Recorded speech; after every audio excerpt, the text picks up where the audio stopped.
What's up, guys? Welcome to Own the Chaos. My name is Brad. That's Fat Man Zoom. The stock market is crazy and chaotic, and we made it our mission to help you own it. And today's topic is what, Fat Man Zoom?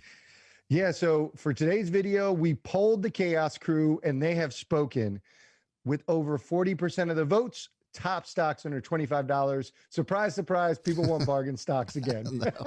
So we're going to go over the top 5 stocks that we have under $25, and I'll have you kick it off. Yeah, so my first stock is Palantir. You know, the stock has come down around 30%. It got downgraded by JP Morgan, and I'm going to go ahead and share this chart here with you. And the thing of it is that we've been really bullish on Palantir as well, but I've also expressed a lot of caution with this one because of just how much it's run up. It's run up 300% just in a few weeks' time, and since its IPO, it has just gone off like a freight train. We said it was a buy under $10, and then once it got up to like 20, 22, 25, and then it started to blast off to $33.50 at its highest, I was like, this is getting scary. We got to do something about this. I don't know if I'll be buying it all the way up here. I know you guys had a lot of questions about this, but with the drop off here, I think now is going to be a good time to potentially grab in on this dip. Right now, I'm looking at this and I say that potentially somewhere around the $20 flat range, anything under $20 would be a buy for me for Palantir. It's a really good company. They're going to continue to do well. It just had to cool off. Let's not forget there's also a potential lockup period that could be coming up here as well to make sure that you're mindful of. But longer term, you want to buy this and hold on to it for the next 3 to 6 months, maybe even to outwards of a year. This is going to be a really good stock to continue to hold on to. 50% of their revenue comes from the government. So this is just going to continue to roll. It needed to cool off. It needed a breather. For once, we kind of agree with the analysts on this one, on their recent downgrade. And so I like this one, though. It's come down to a level where it seems somewhat reasonable to start working yourself back into a position if you ended up trimming this one out like we suggested. Number 2 stock is actually one you've been talking about a lot. It's Ford, ticker symbol F. Shout out to Addicted to Trading in the community who brought this up as well. This is simple, the quarterly dividend. So in March, they suspended their dividend. So for 5 years running, they delivered their dividend. It was 15 cents a quarter, and they suspended it, obvious reasons, COVID. But I think it's time to reinstate it. Yep. And I think it's time for us to get into position for that announcement, because you don't want to miss this move. By all accounts, the industry has settled out. It's not as dire as we originally thought. So I think they're okay to reinstate it. I think at the very latest, it's next earnings, which is the end of January, beginning of February. But I think we get the announcement sooner than later. So I think the beginning of 2021, we'll hear that announcement. We're talking about at current levels, that's 6.5% yield, which is an incredible dividend. The other catalyst that I'm looking for Ford is the Ford EV pickup trucks. Ford pickup trucks in general have been the best-selling pickup truck for 38 years. So if we're the leadership team for Ford, you bet your ass we're going to be producing a badass Ford EV. And we need to be in the lead on that. Yes. So I think those are the 2 main catalysts. I don't necessarily love it forever. I think, like Tesla is still our automobile play. But this is a great stock under $25. And currently, I believe it sits under 10, right, Brad? Yeah, it's actually sitting at $9.19 right now.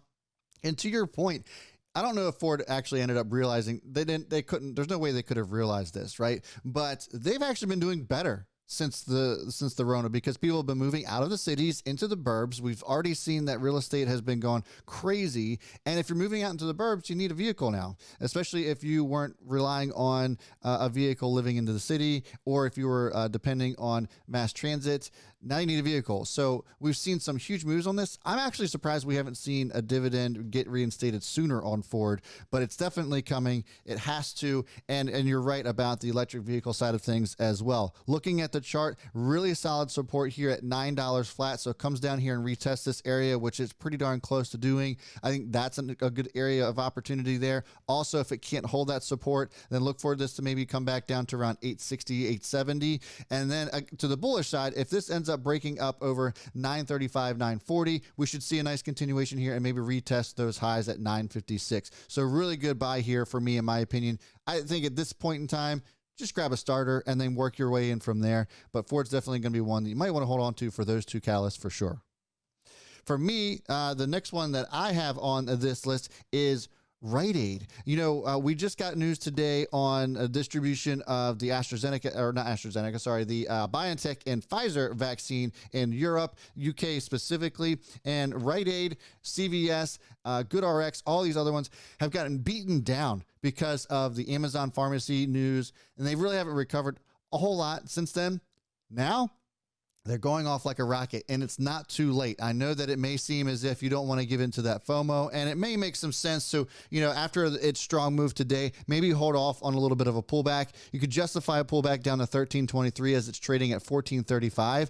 But CVS under $70 seems like a really cheap buy here, and even Rite Aid's still cheap. They still need to be able to distribute the vaccine. And Rite Aid, Walgreens, CVS, these are going to be the ones that you want to look towards, because Amazon's not delivering a vaccine. The ones that are going to benefit the most from this are going to be your Rite Aids, CVS, Walgreens. Rite Aid's under $25, so this is the one that makes the list for me. Absolutely. Number 4, Spirit. But it's not Spirit Aerosystems that you've been talking about. Yeah. It's good old Spirit Airlines, ticker symbol SAVE. I'm bringing this up because it's the one that makes sense under $25. Yeah. We love Southwest Airlines. Unfortunately, it's recovered a lot of its losses. It's down about still 20% from pre-COVID highs, but they are 40% down year to date. So I think they have room to move, and we have to understand why they're down.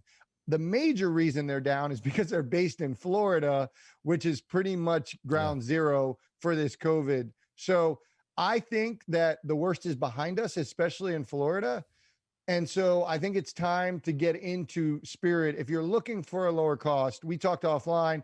JetBlue was in the mix, but they just had an offering. So that put them out of the running. That put Spirit right there. They have a key resistance, I think around 26, which you'll go over.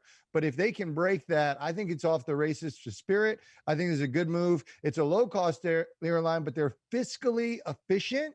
And they have some of the best fuel efficiency metrics in the business.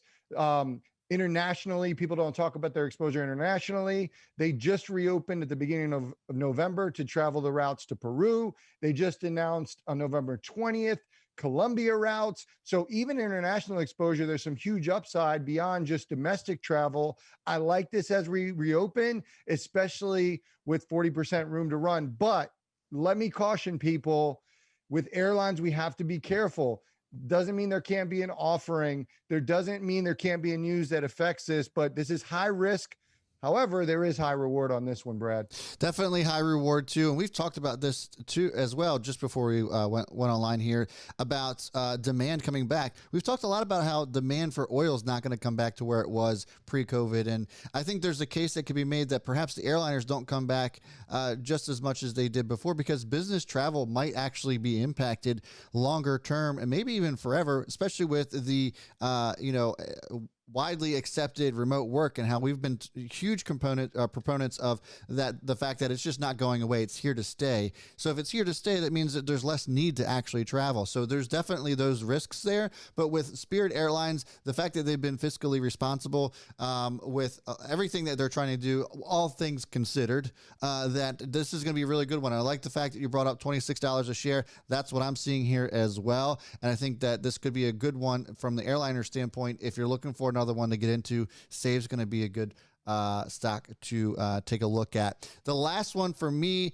and then we have a couple runners up, so don't turn us off just yet. So we have some ones that just barely missed the cut, but that you definitely want to take a look at. For me, it's going to be ELY. It's going to be Callaway Golf. Now, Callaway Golf, we've talked about before. We actually haphazardly ended up buying into this one when Topgolf acquisition took place, and it sank. Right, a lot of investors thought that the Topgolf acquisition was a bad deal. It cost too much. That Topgolf wasn't worth it to most investors. For Callaway to end up getting into, didn't make a whole lot of sense. Funny enough, we're seeing that with Salesforce as well. The recent announcement of acquisition of Slack and how that's reacting. We think that that's going to have the similar reaction to what Callaway did. Callaway sold off and now is up to all-time highs yet again. Don't be afraid of these all-time highs, though. I think that there's this misconception where everybody's going back to quote unquote normal, so they won't want to golf anymore. They won't need to golf anymore. Demand for golfing won't be as high. But I think what we saw was some people that never had golf before have now been exposed to it and they love it. And I think that that's where there's no slowing this down. It's only going to go up from here. I think that golf is going to continue to grow. We've talked about how Topgolf is the perfect social distancing activity if you want to go out, and even golf in general. So Callaway, with their acquisition of Topgolf, this is only going to continue to rise from here. I think that as far as upside's concerned, we could see this roll to $30 a share within the next 6 to 12 months. That's a 30% move just about. I think that it's very much achievable. Leading into the end of the year, we probably could see this run as well. It's not going anywhere. Love this stock. And that leads us to some of the runners up. What you got? Yeah. So what I'll say about Callaway is we mentioned as we started digging a little bit into Callaway, their focus on the recreational golfer, and a lot of other companies don't have that same emphasis. Yeah. Great example. Steph Curry is one of their ambassadors. He's not a professional golfer. He's a basketball player, but he's active in golf. And so you can see they're trying to do that crossover. One thing, interestingly, for Callaway, I think potentially they may benefit from a move that another stock under $25 is. So we had some Chaos Crew members throw some stocks out. Nick Hill threw out one of your favorites, Under Armour, which almost made the list. But again, Under Armour just launched their Curry brand December 1st, yesterday. And they're going to start rolling it out first in Asia, and then they're going to roll it out in the US. So I think that actually Callaway will benefit off of the visibility because Curry is such a big golf fan, and you'll see the athleisure, him wearing the products. So if you go to the Callaway site, you'll see him wearing products of Under Armour. But I see vice versa happening as they launch a Curry brand. You're going to see him on the golf course with Callaway, and so they benefit. Under Armour just missed the cut, but still a great buy. Scott S. Asana. He threw out Asana. I love Asana. It's at $26, so it didn't make it. But if this dips under $25, it's one to look out for sure. So shout out to the Chaos Crew for coming through again. And yeah, there we go. There you have it. Top 525. Speaking of the Chaos Crew, if you guys are interested in being a part of that, the join button next to subscribe will get you to the Chaos Crew. For $4.99 a month, you get a daily watch list from us, plenty of private live streams that we do with our crew. We're almost 1,000 strong. We're going to be giving away a free Tesla stock once we pass that 1,000 member mark. We're so close to that. So make sure that you're signing up to get your chance to enter in to win. Fat Man Zoom, anything else? You have a 1 in 1,000 chance to get that free share of Tesla if you didn't figure that out. That's right. Those are pretty good odds, right? It's better than playing the lottery, I guess. But, as Tesla continues to rise here, it's costing us more money, but it's a chance for you to make a little bit more as well on. All I have is, I know people watching right now in the premiere, they were mentioning Rocket. No, Rocket's not on this. These are the top 25 top 5 under $25, not named Rocket. That's right. So get off my back. That's right. That's right. That's all I got. That's going to do it for us, guys. Please make sure you like, subscribe, hit that notification bell because we do have live streams Tuesdays, Thursdays, and Sunday nights. And if you make sure you get notified for when we do go live, you're not going to want to miss that. Thanks again. We'll see you next time.